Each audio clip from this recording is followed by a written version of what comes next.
Bonjour à tous et à toutes et bienvenue à notre webconférence DSN de substitution, la boîte à outils pour les déclarants, que j'animerai aujourd'hui aux côtés d'Adrien Perrault. Adrien, bonjour. Bonjour. Alors, nous intervenons aujourd'hui à la veille de la seconde étape de la procédure DSN de substitution, avec notamment la transmission des CRM annuels de rappel. Et à cette occasion, nous souhaitions effectivement vous rappeler quelques principes et quelles sont les prochaines étapes et plus précisément une démonstration et des informations sur le parcours suivi DSN effectivement dédié à la DSN de substitution pour vous accompagner notamment dans les démarches à venir. Alors pour rappel, vous pouvez poser tout au long de la webconférence vos questions sur le chat. Nos modérateurs sont là pour vous répondre. Et nous essaierons à la fin de prendre quelques questions et en tout état de cause, nous apporterons des réponses pour alimenter notre FAQ qui est sur ursaf.fr. Alors, notre programme aujourd'hui, nous présenterons effectivement le rappel de quelques principes de la DSN de substitution, les étapes liées au CRM de rappel annuel. Ensuite, la DSN de substitution, son parcours avec suivi DSN. Donc là, effectivement, Adrien présentera en démonstration ce parcours et quelques informations générales sur après la substitution. Si l'URSSAF est amené à substituer, qu'est-ce qui se passe après? Et on fera un petit point de synthèse sur le sujet. Alors, la DSN de substitution, on rappelle juste effectivement le principal objectif, c'est bien de garantir la qualité des données qui servent au calcul des droits, et notamment des droits retraite, s'agissant de la DSN de substitution. Le principe, c'est bien la possibilité pour l'URSSAF de corriger en lieu et place de l'employeur si effectivement les anomalies persistent et effectivement au terme d'une procédure qui est bien déterminée. Alors, c'est un mécanisme, c'est important aussi de bien le savoir, qui ne se déclenchera uniquement si les anomalies ne sont pas corrigées. Alors, ce sont des anomalies qui vous ont déjà été effectivement notifiées tout au long de l'année 2025 et ces anomalies sont rappelées effectivement dans le CRM de rappel. Et tout cela après une phase d'échange contradictoire initiée par le déclarant. Donc, on va voir effectivement ce que ça importe. Premier rappel, depuis le mois de mars, on a mis en œuvre 2 contrôles qui effectivement portent la substitution. Donc, on a le contrôle, le DIPA 01I qui effectivement contrôle les salariés à temps plein. Et le deuxième contrôle, c'est le DIPA 01J qui contrôle les salariés à temps partiel. Et effectivement, en cas d'anomalie, en 2025 ou d'incohérence, l'URSSAF vous a informé via les CRM 120. Vous savez, ce sont les CRM qu'on vous transmet à J+5 de l'exigibilité. Ensuite, l'étape de mars 2026. Donc, nous sommes là effectivement à partir de cette étape. À partir du 13, effectivement, vous allez commencer à recevoir les CRM annuels de rappel. Alors, à partir du 13, puisqu'effectivement, on fait un premier envoi pour les mensuels au 5 et plutôt vers le 23 mars à peu près pour les mensuels au 15. Dans ce CRM annuel de rappel qui a été mis en œuvre pour la première fois en 2025, vous allez retrouver l'ensemble des anomalies, quelles qu'elles soient, qui n'ont pas été rectifiées au cours de l'année. Et si sur ce CRM 124, vous identifiez effectivement des anomalies du type DIPA 01I et J, vous êtes concerné effectivement par le processus de la DSN de substitution. Et pour cela, effectivement, on va voir les différentes étapes.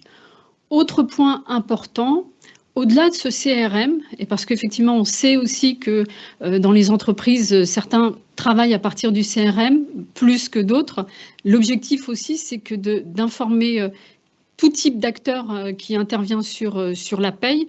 Et en parallèle de ce CRM 124, si vous êtes concerné par ces 2 anomalies et donc par le processus de substitution, l'URSSAF vous informera en vous transmettant une notification sur votre compte en ligne. Donc, à réception de ce CRM de rappel, effectivement, quelles sont les démarches à suivre. Donc, d'une part, régulariser l'ensemble des anomalies. Là aussi, quelles qu'elles soient. C'est-à-dire que vous allez retrouver d'autres typologies, si elles n'ont pas été corrigées, sur votre CRM. Et donc, effectivement, il est attendu une régularisation. S'agissant effectivement des anomalies qui portent sur l'assiette brute plafonnée, avec les 2 contrôles que j'ai évoqués précédemment, c'est vrai que pour ces 2 contrôles, vous avez un délai de 2 échéances déclaratives pour rectifier ces anomalies, donc sur la DSN exigible au mois d'avril ou la DSN exigible au mois de mai. Ça, c'est un processus important, c'est-à-dire ce n'est pas à la réception de ce CRM que l'URSSAF va mettre en œuvre effectivement les actions de substitution. Vous avez encore effectivement le temps, vous pouvez encore corriger sur deux DSN. Autre principe effectivement qui est porté par ce processus, c'est vous régulariser ou vous pouvez aussi, vous avez la possibilité de vous opposer aux propositions de correction de l'URSSAF. Le délai est strictement le même, donc on est bien sur les mêmes échéances. Alors, l'opposition se fait effectivement lorsque vous n'êtes pas d'accord avec le calcul présenté par l'URSSAF. C'est pour ça qu'on demande une opposition motivée. C'est-à-dire qu'il faut nous apporter des éléments pour que l'URSSAF puisse analyser votre demande et effectivement vous apporter un retour, vous informer que votre position est acceptée ou rejetée. Quelle que soit l'issue de votre demande d'opposition, donc c'est-à-dire accepter ou rejeter, sachez que tout au long de la période, vous pouvez contacter à n'importe quel moment votre gestionnaire de compte, votre URSSAF, pour pouvoir à la fois vous accompagner sur la régularisation, encore une fois, parce que vous avez encore 2 échéances pour pouvoir le faire, ou vous donner des informations supplémentaires sur la procédure, ou vous expliquer aussi quelle démarche et comment faire opposition, puisqu'on va voir tout à l'heure un peu plus en détail, notamment avec l'utilisation de suivi DSN. Je l'indiquais tout à l'heure, suivi DSN va vous être présenté avec les principes, c'est-à-dire vous pouvez l'utiliser pour vous accompagner sur la régularisation en obtenant effectivement une aide en ligne, mais aussi pour vous opposer puisqu'un nouveau parcours effectivement va être mis en place. Et pour cela, je laisse la parole à Adrien pour vous expliquer effectivement à la fois suivi DSN et nous passerons à la démonstration ensuite sur le parcours. Merci Rania. Donc suivi DSN, c'est un service d'URSSAF.fr qui existe maintenant depuis plusieurs années, depuis 2022, et qui a plusieurs fonctions. La première déjà, c'est de vous informer quand une anomalie est détectée via le dépôt d'une notification dans votre boîte mail. Ensuite, de vous accompagner dans la compréhension de l'anomalie via des arbres de décision qui vous permettent d'identifier la piste de correction la plus adéquate. De suivre dans le temps l'état d'évolution de vos corrections, puisque ce n'est pas le reflet uniquement à un instant T, c'est le reflet sur l'exercice en cours. Et puis ce nouveau parcours de substitution qui vous permet de prendre connaissance des anomalies substituables et, si nécessaire, de vous opposer à ces anomalies. Donc c'est un service qui vient en plus des comptes rendus métiers. Ce n'est pas un suivi DSN qui vous permettra de corriger vos déclarations. Il faut bien respecter le circuit standard, à savoir le dépôt d'une DSN qui permettra d'alimenter l'ensemble des partenaires de la sphère sociale. C'est juste un outil d'aide, d'accompagnement qui vient en plus. Alors par défaut, les droits sur suivi DSN ne sont pas ouverts, parce qu'il y a de la donnée sensible, il y a des informations sur les salariés, sur leur NIR notamment. Donc c'est un service qui nécessite d'octroyer des droits. Donc c'est quelque chose que vous pouvez gérer de vous-même depuis votre tableau de bord URSSAF.fr. Donc en sélectionnant le bon droit dans les services proposés pour chacun des abonnés. Donc ça c'est si vous êtes en abonné direct. Et si vous êtes un tiers déclarant, c'est ce que nous allons voir sur la slide suivante, le dispositif est un peu différent puisque la gestion se fait au niveau de votre portefeuille de gestion. Mais dans les 2 cas, ça permet d'avoir accès à suivi DSN. Si vous n'avez pas accès à suivi DSN et que vous vous connectez sur l'onglet disponible dans votre espace ursaf.fr, vous aurez un message qui vous informe que vous n'avez pas les droits ouverts. À l'inverse, si vous disposez des droits, vous pourrez accéder au contenu de ce service tel que nous allons le voir maintenant. Merci Adrien. Donc je vous propose effectivement de passer à la démonstration effectivement de l'outil suivi DSN.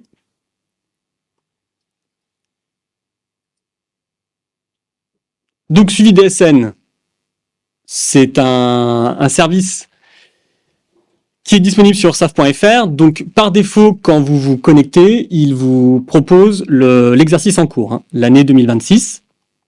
Et vous pouvez voir, sous la forme d'informations synthétiques, le nombre d'anomalies qui sont à corriger sur l'année qui est consultée. À tout moment, vous pouvez aller consulter un exercice passé et automatiquement, les indicateurs se mettent à jour. Dans notre exemple, nous allons rester sur l'année 2026, celle qui nous intéresse. Donc vous avez les différents parcours qui existent, tels que vous le connaissez pour ceux qui pratiquent déjà suivi DSN et tels que vous allez le découvrir pour ceux qui ne connaissent pas. Donc, ce qu'on appelle les parcours, ce sont ces entrées sur la droite qui permettent d'aller consulter les anomalies. Les anomalies sont présentées de manière un peu différente selon le parcours, mais les informations restent les mêmes. On peut imaginer que pour une entreprise qui a peu d'établissements, aller consulter le parcours établissement sur lequel il y aura 1, 2, 3 sirettes peut être assez facilitant. À l'inverse, une entreprise qui aurait beaucoup de salariés ou beaucoup d'établissements, ce serait un peu fastidieux d'aller consulter, 20, 30 établissements un par un. Donc, le parcours typologie qui offre une vue beaucoup plus globale est peut-être plus intéressant. Et sur ce suivi DSN, nous avons un nouveau parcours, un peu plus bas. C'est celui que nous vous annoncions tout à l'heure, qui est le parcours de consultation des années substituables. Donc, en cliquant dessus, vous accédez à la liste de ces anomalies. Donc, pour cette année 2026, pour cette campagne 2026, il y a deux types d'anomalies. Les écarts entre le montant de l'assiette brute plafonnée déclarée et celui calculé par l'URSSAF pour les individus à temps plein et celui pour les individus à temps partiel. Vous avez des rappels sur la date d'échéance jusqu'à laquelle vous avez pour corriger ces anomalies ou à l'inverse vous opposez si vous n'êtes pas d'accord sur ce caractère substituable. Donc là, dans notre exemple, nous prenons une entreprise, un établissement qui a une échéance au 15 mai. Bien évidemment, si votre entreprise avait une échéance au 5 mai, l'indicateur de lui-même se mettrait à jour. Si nous prenons, par exemple, l'anomalie pour un individu à temps plein, nous pouvons voir le détail et nous voyons qu'il y a 3 individus qui sont rattachés à cette anomalie. Monsieur Elgazi, Madame Ledoux et Monsieur Jean-Pierre. Ces individus ne sont pas forcément rattachés au même établissement. Nous voyons pour Monsieur Elgazi et Monsieur Sauvage qui sont rattachés au SIRET 00010, contrairement à Madame Ledoux qui, elle, est rattachée au SIRET 00020. Pour n'importe lequel de ces individus, nous pouvons aller consulter le détail de l'anomalie. Il suffit de cliquer sur le calendrier et à ce moment-là, nous accédons sur une nouvelle page où nous allons avoir plusieurs informations complémentaires. Tout d'abord, alors on reprend les informations propres à l'individu. Avec les données sensibles que j'évoquais tout à l'heure, on retrouve le NIR. On va avoir des informations issues de la DSN, le matricule, le contrat. Et des on peut peut-être rappeler, Adrien, que ce sont des données que vous voyez à l'écran anonymisées. Ce ne sont pas des vraies données. Oui, exactement. Pour la démonstration, nous sommes sur une base de test. Donc, ce sont des informations purement fictives. Purement fictives, oui. Donc, concernant cette anomalie, nous allons avoir plusieurs informations sur les différences qui ont été recalculées par l'URSSAF par rapport à ce qui a été déclaré, sur les conséquences en absence de correction, sur la substitution à venir et les incidences financières, et puis ce que je vous évoquais tout à l'heure, une aide au diagnostic sous la forme d'un arbre de décision. En fonction de ce qui est sélectionné, vous n'aurez pas les mêmes informations. Par exemple, là, on me demande si l'individu en anomalie relève du régime général de la CNAV. Si je clique sur oui, on me pose des questions supplémentaires et je peux décliner comme ça l'arbre de décision jusqu'à avoir une réponse. Là, par exemple, en cliquant sur non, on me donne un conseil pour corriger l'anomalie en me renvoyant sur la nature du contrat et la manière d'effectuer un bloc changement.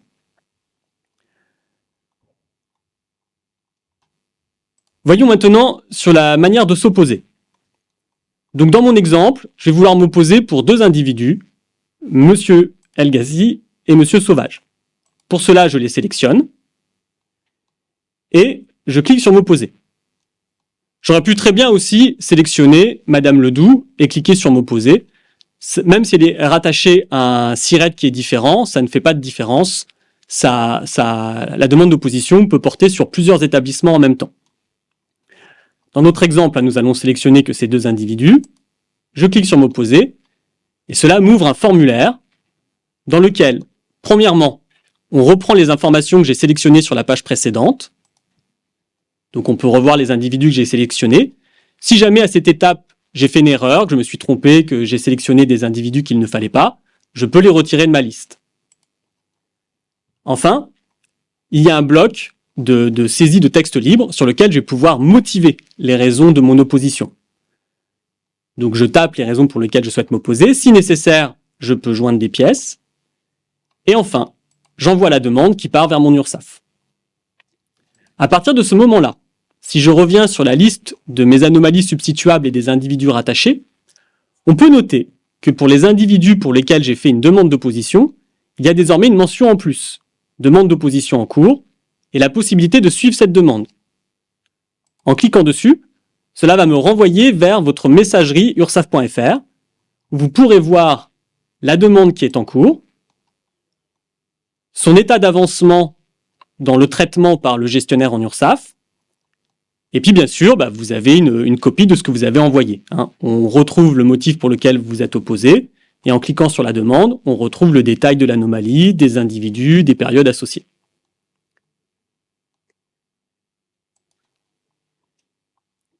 Est-ce qu'on prend un exemple sur lequel on peut voir plusieurs établissements sélectionnés en une seule fois ? On peut faire ça, et on peut peut-être aussi préciser. Vous avez vu, Adrien vous a montré la petite case pour effectivement saisir, formuler votre motivation, la motivation de votre opposition, et vous avez la possibilité de joindre des pièces justificatives. Alors, ce n'est pas une obligation, mais vous avez effectivement la possibilité de pouvoir joindre quelques éléments si vous le souhaitez. Mais ce n'est pas une obligation, l'URSSAF ne vous demandera pas, quand elle recevra votre opposition, de lui transmettre une pièce justificative. Ça, c'est laissé à votre appréciation, si effectivement vous voulez étayer votre opposition en rajoutant des pièces justificatives. Voilà. On peut prendre un autre exemple, en effet, si je veux les différentes portes d'entrée de l'opposition. Alors, on va partir du principe que le premier exemple que je vous ai montré a vraiment eu lieu, ce qui fait qu'on va retrouver certaines informations dans le parcours substitution. Lors d'une première journée, vous avez fait vos demandes pour les deux individus que nous avons vus tout à l'heure. On retrouve ici, M. Elghazi et M. Sauvage ont une demande d'opposition en cours. Et le lendemain, vous souhaitez faire une demande d'opposition sur d'autres individus. Donc nous avons Germaine Ledoux, et nous voyons que pour les individus à temps partiel, nous avons Madame Abeille-Josiane et Monsieur Nguyen Marcel. Ces deux individus sont rattachés à un troisième siret encore, le 00030. Dans notre exemple, nous allons sélectionner Madame Ledoux, qui est rattachée au siret 20, et nous allons sélectionner en un seul clic tous les individus rattachés à cette anomalie. Il suffit de cliquer sur la case chapeau, et automatiquement, cela va créer une demande d'opposition pour les individus Abeille et Nguyen que nous avons vus précédemment. Une fois que l'ensemble des cas pour lesquels je souhaite m'opposer sont sélectionnés, je clique sur le bouton s'opposer et je retombe à nouveau sur le formulaire d'opposition. À nouveau, nous avons un bloc qui récapitule les éléments qui ont été sélectionnés sur la page précédente. Donc pour les individus à temps plein, nous aurons Madame Ledoux.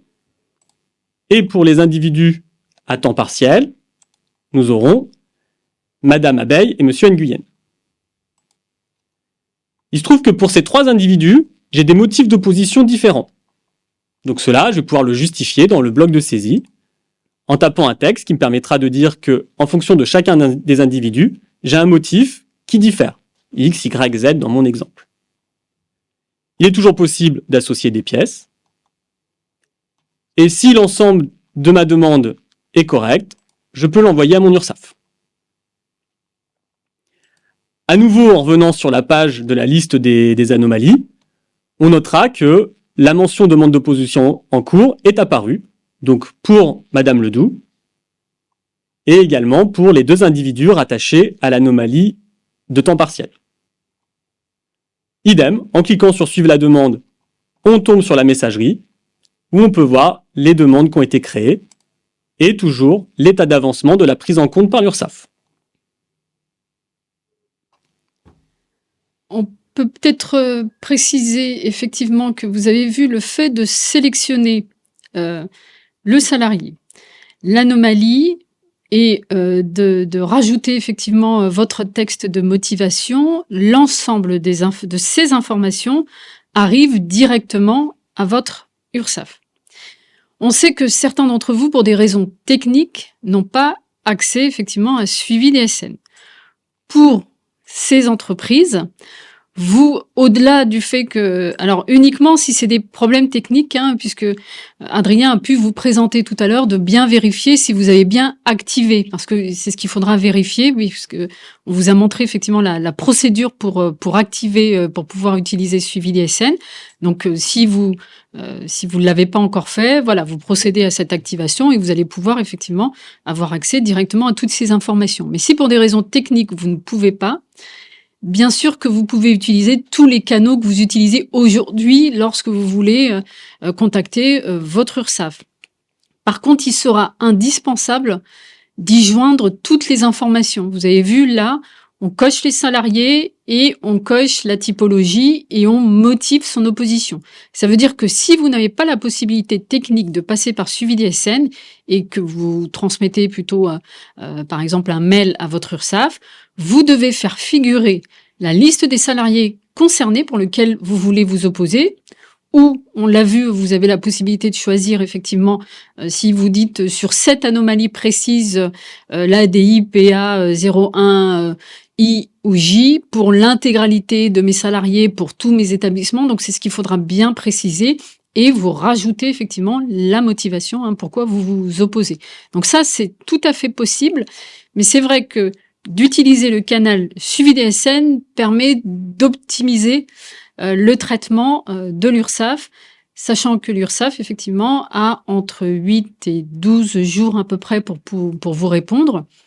Et autre point important, une réponse systématique est faite de votre opposition. C'est-à-dire que vous allez, Adrien vous l'a montré, pouvoir suivre l'état d'avancement sur le suivi DSN, mais en tout état de cause, l'URSSAF vous répond. Alors, on l'a dit tout à l'heure, ce que vous allez pouvoir faire, effectivement, ce sont dans les délais impartis de 2 échéances, puisque le parcours est bien ouvert dès la réception du CRM et jusqu'aux 2 échéances avril et mai, donc sur l'échéance du mois de mai. Et votre URSSAF, effectivement, vous répondra dès qu'elle reçoit votre opposition sur ces délais-là. Par contre, l'URSSAF, si après la période, vous êtes mensuel au 5, vous allez effectivement jusqu'à l'exigibilité du 5 mai, pouvoir formuler votre opposition. Si vous l'avez bien fait avant, par exemple le 30 avril, si à partir du 6, 7, 8 mai, vous n'avez pas la réponse de l'URSSAF, ne vous inquiétez pas. Ça ne veut pas dire que l'URSSAF va procéder à la substitution, puisque tant que l'URSSAF ne vous a pas répondu, on suspend et on pose effectivement l'action de substitution tant que l'analyse, le traitement effectivement de votre opposition n'a pas été fait. Donc pas d'inquiétude effectivement sur le sujet, mais c'est à peu près effectivement, il faut compter entre 8 à 12 jours. C'est pour ça que de passer par le canal suivi DSN permet effectivement de bien apporter toutes les informations nécessaires à l'analyse de cette opposition. Donc je ne sais pas si on a d'autres démonstrations à faire, Adrien? Non, c'est bon pour le moment. Alors, je vous propose de passer à la suite. Alors, la suite, c'est qu'est-ce qui se passe si l'URSSAF est amené à procéder à une DSN de substitution, c'est-à-dire à rectifier les données en lieu et place, effectivement, de l'entreprise. 2 choses, effectivement. L'URSSAF renvoie un CRM, qu'on appelle un CRM post-substitution, qui va recenser toutes les données qui ont été substituées. Information importante, ce CRM a des visées d'information uniquement. Il n'est rien attendu de la part de l'URSSAF sur ce CRM. Vous avez vu le CRM annuel de rappel, on demande effectivement une régularisation, mais sur celui-ci, effectivement, c'est une information. À l'instar de ce qui va être fait sur le CRM de rappel, vous allez avoir de manière parallèle une notification sur votre espace en ligne qui vous précisera effectivement les corrections qui ont été apportées pour effectivement et éventuellement vous apporter des éléments puisque vous savez à l'identique de ce que pourrait faire, ce que vous pourriez faire si jamais vous corrigez ces informations, vous savez que elles peuvent avoir, vos régularisations, des conséquences en matière du recouvrement. Donc là, effectivement, on expliquera dans cette notification, effectivement, qu'il peut y avoir des conséquences. Alors, quelles peuvent être ces conséquences? Encore une fois, à l'identique, si c'est l'employeur qui corrige. Si des cotisations, donc on peut avoir, premier cas de figure, des cotisations sont dues. Donc, dans ce cadre-là, vous allez recevoir une mise en demeure assortie effectivement de majoration de retard. Là aussi, si vous étiez amené vous-même à revenir sur des périodes précédentes à régulariser, le procédé sera strictement le même. Il y a bien une mise en recouvrement qui se fait en parallèle. Par contre, la modification de ces données peut aussi aboutir à la génération effectivement d'un trop versé. Dans ce cas, l'URSSAF procédera au remboursement automatique ou en échange avec vous si vous souhaitez effectivement affecter les éléments sur une dette que vous auriez par ailleurs. Voilà, donc là, ce mécanisme-là est strictement le même, peu importe celui qui a corrigé, que ce soit vous ou l'URSSAF. À la réception de la mise en demeure, alors là, nous sommes aussi sur la même procédure que ce qui existe aujourd'hui. C'est-à-dire qu'au plus tard, donc 2 mois après la mise en demeure, vous pouvez contester effectivement les effets, les conséquences de la substitution devant effectivement la commission de recours amiable. Donc là aussi, il n'y a pas de particularité parce que c'est une DSN de substitution. Voilà, ce sont les règles qui existent aujourd'hui et donc qui s'appliquent strictement de la même manière. Et autre point important, donc on a vu tout à l'heure s'il y a des conséquences. Donc si l'URSSAF est amené à émettre une DSN de substitution, quelle que soit d'ailleurs la conséquence, que ce soit que ça génère une mise en recouvrement ou que effectivement ça peut générer un trop versé, il n'y a pas de pénalité dédiée à la substitution. Donc on est bien plutôt sur, si j'ai des conséquences en recouvrement, j'ai des majorations de retard, mais il n'y a pas de pénalité spécifique sur la DSN, de substitution. Donc voilà effectivement les différentes étapes qui vous sont précisées, qu'on aura aussi l'occasion de repréciser, puisque vous avez vu, nous sommes là en mars, nous rentrons dans la 2e étape. Donc ensuite, on a bien entre mars, avril, mai jusqu'aux échéances de mois de mai, toute cette phase contradictoire. Vous pouvez effectivement contacter l'URSSAF, demander des informations, régulariser ou vous opposer. Et ensuite, effectivement, c'est sur le mois de juin, à partir du mois de juin, qu'on va démarrer un peu la 4e phase, qui est effectivement à partir de juin, qui est la substitution, le CRM post-substitution et toutes les conséquences que nous avons pu évoquer sur le sujet. Donc, juste sur cette partie-là, en résumé, on voulait vous rappeler donc les dates clés qui sont aussi disponibles sur ursaf.fr. Donc on l'a vu, vous avez été aussi en mesure de régulariser, y compris en janvier, en février.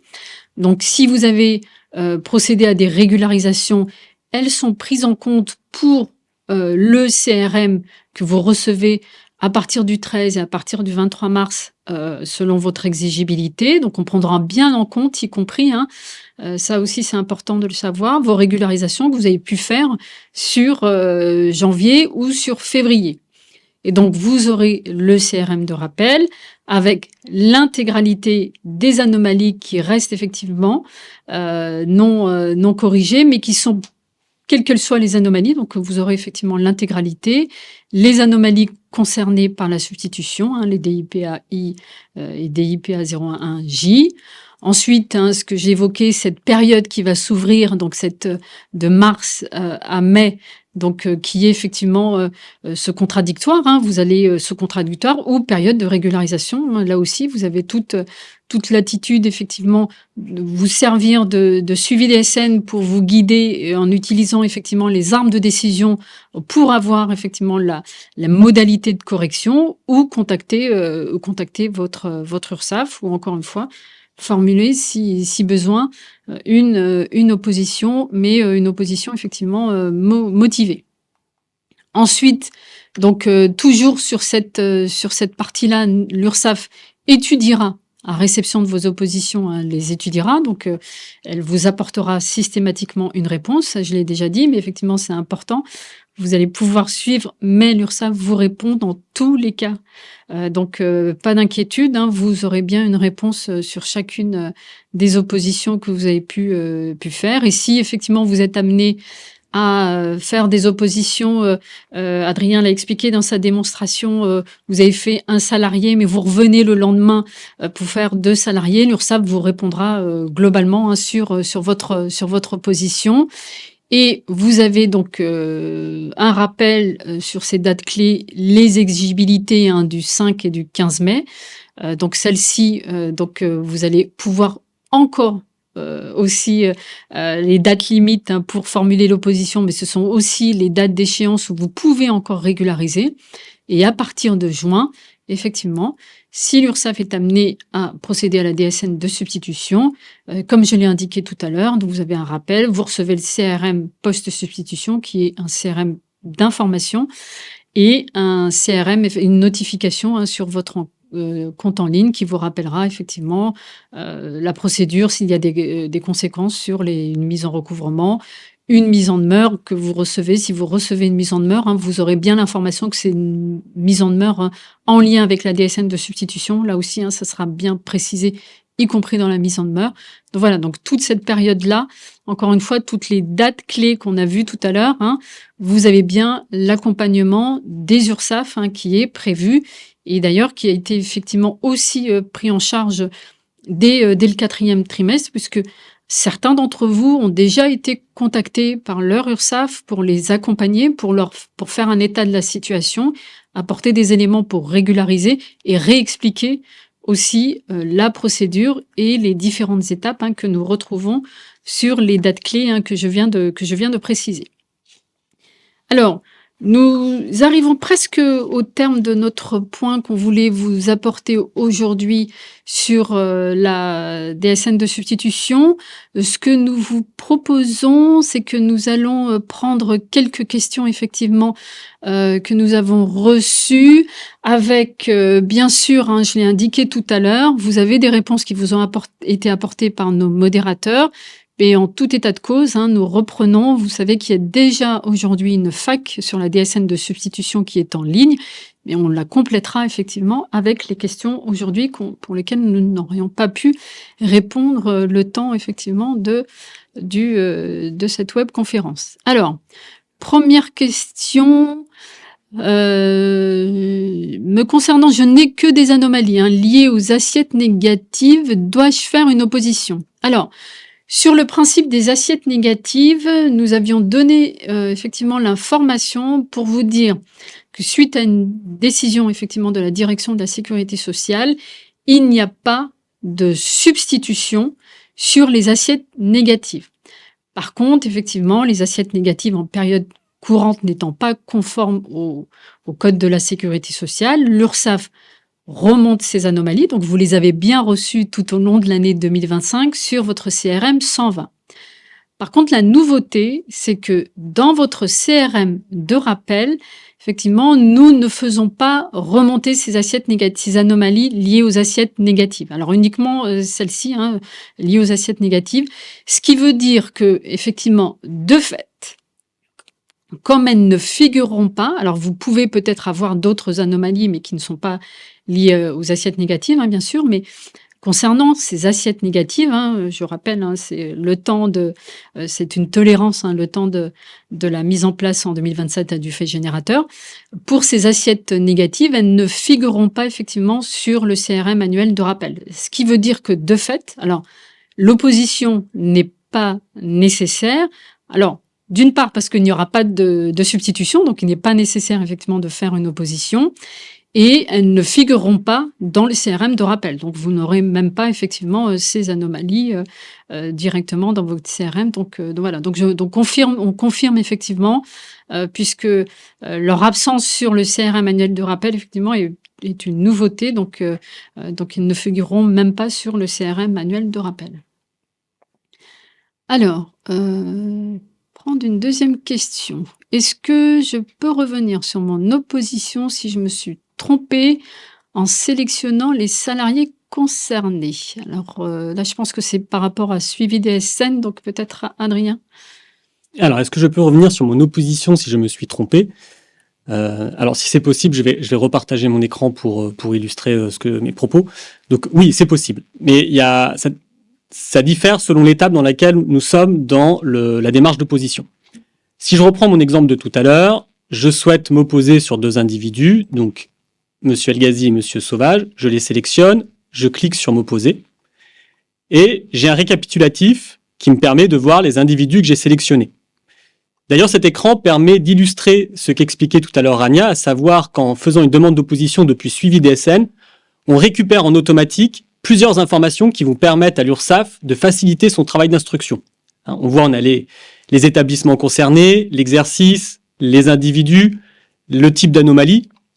Tout ça, ce sont des informations qui vont permettre à l'URSSAF d'aller plus vite dans sa réponse. Donc, si vous passez par un autre canal et que vous omettez certaines de ces informations, l'URSSAF devra vous recontacter pour les avoir. Et forcément, ça ralentira le délai d'instruction. Donc, l'avantage de passer par suivi DSN, c'est d'avoir tout ça en automatique. Et donc, à ce niveau, si je vois que je me suis trompé dans la sélection de mes individus, je peux en supprimer un. En revanche, une fois que la demande est partie, on peut voir ici au niveau de suivi DSN, donc il y a une information qui me dit qu'une demande est en cours, et je ne peux plus toucher aux individus Elghazi et Sauvage. Je n'ai plus la petite coche qui me permettait d'interagir avec eux tout à l'heure. Alors je peux toujours consulter la fiche qui permet d'avoir un détail sur l'anomalie, mais je ne peux plus toucher à l'opposition. Par contre, je peux toujours contacter mon URSSAF pour l'informer que je me suis trompé, et l'URSSAF agira en conséquence pour ne pas tenir compte de l'individu ou des individus pour lesquels vous avez fait une demande d'opposition à tort. Merci. En effet, effectivement, vous pouvez, l'URSSAF, vous pouvez contacter votre URSSAF si vous n'avez pas. Mais effectivement, la petite fenêtre est là pour vous rappeler les salariés que vous avez sélectionnés justement avant d'aller au bout et de transmettre. Pas de soucis. Alors, autre question. Est-ce que je peux faire opposition après le 15 mai, le 20 mai par exemple? Alors là, je pense que c'est... alors, d'un point de vue global, effectivement, vous savez que j'indiquais tout à l'heure, on avait 2 échéances pour pouvoir le faire. Donc, effectivement, jusqu'à la deuxième échéance, donc jusqu'à l'exigibilité de la DSN du mois de mai. Et donc, effectivement, le 20 mai, on est effectivement en dehors des délais. Par contre, dans le suivi DSN, Adrien, comment ça se passe quand on est après le 15 mai, par exemple? Eh bien, même chose, je vais pouvoir l'illustrer avec les écrans que je vous ai montrés tout à l'heure. Donc, dans suivi DSN, comme je vous expliquais, le parcours substitution, donc ce parcours qui apparaît en bas de la page d'accueil, ce bloc rose, lui n'est pas présent toute l'année. Il va s'afficher à partir du moment où les CRM de rappel annuel sont envoyés, et ce bloc va s'afficher jusqu'au 15 mai. Comme on l'a vu, il faut rentrer dans ce bloc pour pouvoir sélectionner les individus et faire une demande d'opposition. Donc une fois que la date d'échéance, qui est précisée ici, là, à corriger avant le 15 mai pour mon exemple, ça pourrait être le 5 mai bien sûr, donc dans mon exemple, à corriger avant le 15 mai, une fois que cette date limite est atteinte, ce bloc disparaît et il n'est plus possible, d'une part, de consulter ces anomalies substituables et il n'est plus possible non plus de faire une demande d'opposition. C'est 15 mai inclus. 15 mai inclus, tout à fait. 15 mai inclus, hein. Donc ça c'est important, effectivement, de l'avoir en tête. Très bien, merci. Alors je pense qu'on peut peut-être prendre une autre question. Alors, pouvez-vous nous garantir que les URSSAF traiteront les oppositions dans les délais pour éviter rejeter la DSN de substitution. Alors, je l'ai un peu dit tout à l'heure, les URSSAF sont mobilisés d'ores et déjà, hein, je l'ai indiqué tout à l'heure, hein, puisque un grand nombre d'entre vous ont été contactés déjà au cours du 4e trimestre, mais aussi sur janvier et février. Donc les URSSAF sont mobilisés sur effectivement ce sujet de la DSN de substitution. Pendant la période qui s'ouvre, elles sont aussi mobilisées pour traiter en priorité les oppositions. J'ai indiqué tout à l'heure, si vous l'avez fait dans les délais, l'URSSAF vous répondra entre 8 à 12 jours. Vous aurez, quelle que soit l'issue du traitement de son opposition, une réponse de l'URSSAF. Et comme je l'ai évoqué aussi tout à l'heure, si vous avez bien renvoyé votre opposition, par exemple, j'avais donné l'exemple du 30 avril, mais ça peut être effectivement voilà, autour même là, hein, le fin mars, vous l'avez renvoyé dans les délais. L'URSSAF, le temps de le recevoir, parce qu'effectivement, vous allez apporter des éléments hein, dans la motivation, donc il y a une analyse, ça peut être effectivement plus ou moins long, et tant que l'analyse de l'URSSAF n'a pas été faite, si on vous dit effectivement que vous pouvez faire les oppositions dans l'exemple qu'on a vu tout à l'heure pour un mensuel aucun jusqu'au 15 mai inclus, ça ne veut pas dire si vous n'avez pas reçu la réponse de l'URSSAF à cette date-là, si vous l'avez fait dans les délais. D'ailleurs, vous pouvez le suivre dans votre tableau de bord, hein, puisque on a vu tout à l'heure avec les petites étapes et les lignes sur la temporalité de ce que vous avez reçu. Quand vous allez, si vous l'avez fait dans les délais, que l'URSSAF vous répond après, par exemple, ce 15, peut-être le 17 ou le 20, il n'y aura pas de substitution. On n'est pas sur une action automatique à partir du moment où l'URSSAF vous répond. Non, ce qui compte, c'est votre date à laquelle vous avez fait l'opposition. Donc, on ne fera pas la substitution, sauf bien sûr de l'issue, donc sans préjuger hein, de l'issue de l'analyse de votre opposition. Mais en tout état de cause, effectivement, pas de réponse de l'URSSAF, ça ne veut pas dire que nous avons rejeté votre opposition. Hein. Donc, elle est bien mise de côté et vous aurez une réponse. Et la substitution, si nous sommes amenés malgré tout à faire une opposition, elle ne se fera qu'après et vous aurez été informé au préalable par votre URSSAF. Voilà. Alors, nous avons une autre question. Comment récupérer le CRM 124 ? Quand vous dites que nous allons recevoir un CRM annuel, c'est par email, par notification sur URSSAF, suivi DSN ou un autre moyen, s'il vous plaît. Alors, c'est un peu tout ça, puisqu'effectivement, il y a le CRM 124 que vous allez recevoir, donc à l'instar des autres CRM que vous recevez aujourd'hui, ils sont bien à disposition sur Net Entreprise. Hein, vous pouvez les récupérer par ce biais. En parallèle, vous avez effectivement l'information et ce que vous a indiqué la démonstration qu'on a pu voir tout à l'heure avec Adrien sur suivi DSN. Vous allez les retrouver. Et l'URSSAF renvoie bien effectivement par notification que vous allez retrouver sur votre espace en ligne une information qui vous indique effectivement que vous êtes concerné par ces anomalies dites substituables. Et on rappelle dans cette notification, puisqu'elle est assez complète, pour vous rappeler tout ce qu'on vous a présenté, hein, c'est-à-dire les délais, la formulation de l'opposition qui est possible, l'accompagnement des URSSAF. Voilà, donc tous ces éléments seront bien effectivement dans cette information. Et suivi des SN, bien sûr, hein, vous allez les retrouver et vous allez pouvoir démarrer le parcours substitution qu'on a pu voir tout à l'heure via suivi des SN. Question numéro 6. Alors, bonjour. Est-ce que l'opposition suspend la procédure de substitution le temps que l'URSSAF étudie notre demande? Alors oui, donc effectivement, c'est la deuxième question. J'ai déjà effectivement répondu, mais c'est bien, effectivement, vous n'avez pas... si effectivement l'URSSAF, vous l'avez fait, ce qui est le plus important, c'est que vous ayez fait votre opposition dans les délais. Et si votre opposition est en cours de traitement par l'URSSAF, la substitution est bien suspendue le temps d'avoir un retour de l'URSSAF. Si l'opposition est acceptée, ça clôt d'ailleurs définitivement la procédure.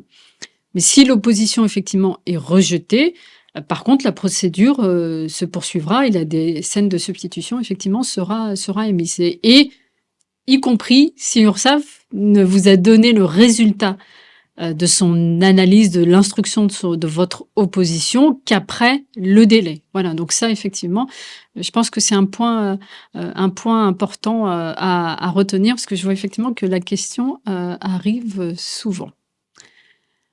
Alors, comment fait-on pour savoir si on doit tenir compte des anomalies ou pas? Donc c'est les anomalies, alors je suppose que ce sont les anomalies que vous allez retrouver dans le CRM annuel de rappel, hein.